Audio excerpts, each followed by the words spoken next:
భద్రాచలంలో రాములవారు లేరా? లక్ష్మీ నరసింహస్వామి లేడా? లేకపోతే రామప్పలో శివుడి అంశ లేదా?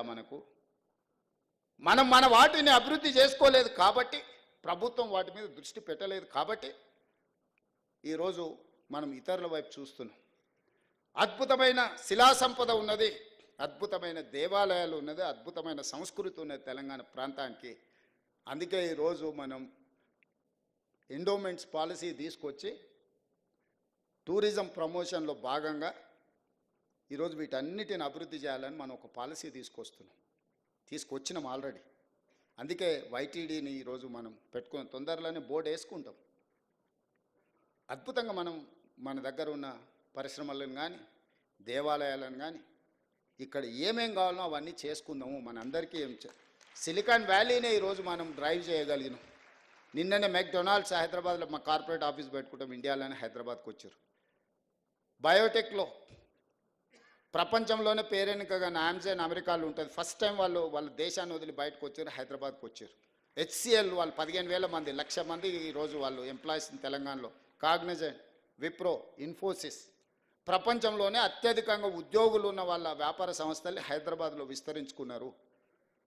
ఇవన్నీ కూడా మనం వచ్చిన తర్వాత ఒకరొకరిని వాళ్ళని కలిసి అవసరమైతే వాళ్ళ ఆఫీసులకి వెళ్ళి ఈరోజు ఇన్ఫ్లేషన్ అంటే ధరల నియంత్రణ. భారతదేశంలో 1.3 అతి తక్కువ ధరల పెరుగుదల ఉన్న రాష్ట్రంగా తెలంగాణ రాష్ట్రం నెంబర్ 1 ఉంది. ఇది కేంద్ర ప్రభుత్వం ప్రకటించింది, నేను ప్రకటించలే. అన్ఎంప్లాయ్మెంట్ 8.8 ఉన్నదాన్ని 6.1. నిరుద్యోగ సమస్యను పరిష్కరించిన రాష్ట్రంగా మొట్టమొదటి రాష్ట్రంగా తెలంగాణ నిలబడింది, కేంద్ర ప్రభుత్వం ప్రకటించింది. రాష్ట్ర ప్రభుత్వాలు సొంతంగా పన్నుల వసూళ్లలో భారతదేశంలోనే నెంబర్ 1, 88%. టార్గెట్లో 88% రీచ్ అయి దేశంలోనే మొదటి రాష్ట్రంగా తెలంగాణ రాష్ట్రం ఉంటే 86%తో మహారాష్ట్ర ఉంది. నరేంద్ర మోడీ గారు ప్రాతినిధ్యం వహించే గుజరాత్ 6th ప్లేస్లో ఉన్నది. తెలంగాణ రాష్ట్రంలో పన్నులలో పారదర్శకత తీసుకొచ్చి 88% సక్సెస్ రేషియో మన స్టేట్ చూపించింది. ఇది మన పరిపాలన మీద పట్టు.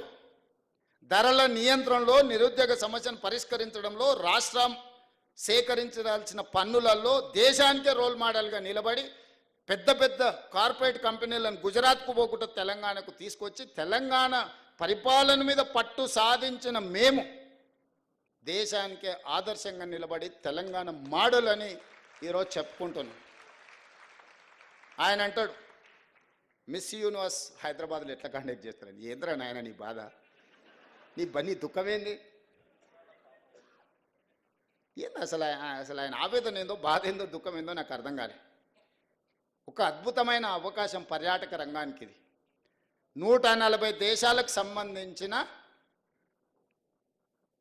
ప్రతినిధులు అందరూ మన హైదరాబాద్ రాష్ట్రానికి 25-26 రోజులు ఉండబోతున్నారు. మే 7th నుంచి మే 31st వరకు ప్రపంచ దేశాలన్నీ మన నగరంలో, మన ప్రాంతంలో, not only in Hyderabad, Warangal 1000 స్తంభాల గుడి కావచ్చు, రామప్ప గుడి కావచ్చు, పర్యాటక ప్రాంతాలు ఏవేవైతున్నాయో తెలంగాణ రాష్ట్రంలో అన్ని వాళ్ళు పర్యటించబోతున్నారు. తెలంగాణలో ఉన్న ప్రసిద్ధి చెందిన పర్యాటక క్షేత్రాలన్నిటి దగ్గర ఈ ప్రపంచ అందగత్తెలు ముందర అక్కడికి వచ్చి అక్కడ మిస్ వరల్డ్ కాంపిటీషన్స్ మన రాష్ట్ర ప్రభుత్వం నిర్వహించబోతుంది. ఎంత గొప్ప అవకాశము! 72సారి ఇప్పుడు నిర్వహించేది. 72 సార్లలో ఒక్కసారి అమితాబ్ బచ్చన్ ముంబైలో నిర్వహించాడు. 70 సార్లు ఇతర దేశాలలోనే జరిగింది. 72వసారి మన తెలంగాణ రాష్ట్రం ప్రపంచానికి ఆతిథ్యం ఇవ్వబోతుంది. 3000 ఛానల్స్ ప్రపంచం నుంచి మన దగ్గర నెల రోజులు ఉండబోతున్నారు. 3000 ఛానల్స్ అండ్ పేపర్స్ హైదరాబాద్ ఆతిథ్యం ఇవ్వబోతుంది. గ్లోబ్లో హైదరాబాద్ ఒక ల్యాండ్ మార్క్ కాబోతుంది. అసలు ఇంత మంచి సందర్భం వస్తే నువ్వు అభినందించకపో, నీ బాధ దుఃఖం రోజు మాట్లాడుతుండు. దానికి ఎట్లా ఖర్చు పెడితే దీనికి ఎట్లా ఖర్చు. మేము దుబారా చెయ్యము. మేము 5-10 కోట్లు 20 కోట్లు ఒకవేళ దీంట్లో ఖర్చు పెడితే ప్రపంచ దేశాల నుంచి వేలాది లక్షలాది మంది ఇక్కడికి వస్తే ఇక్కడ ఉండే hotel industry, food industry, other ఇండస్ట్రీస్లో 100 కోట్ల రూపాయల ఆదాయం తెలంగాణ రాష్ట్రానికి రాబోతుంది.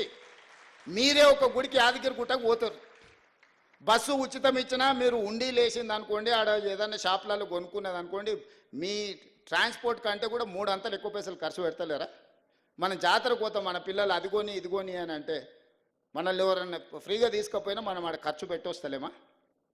Hotel industry, food industry, transportation, ఇన్ని వేల మంది వస్తే ఎన్ని ట్యాక్సీలు, నిరుద్యోగ యువకులకు ట్యాక్సీలు నడుపుకో, ఊబర్, ఓలా లాంటి వాటికి ఎంతమందికి పని కలుగుతుంది?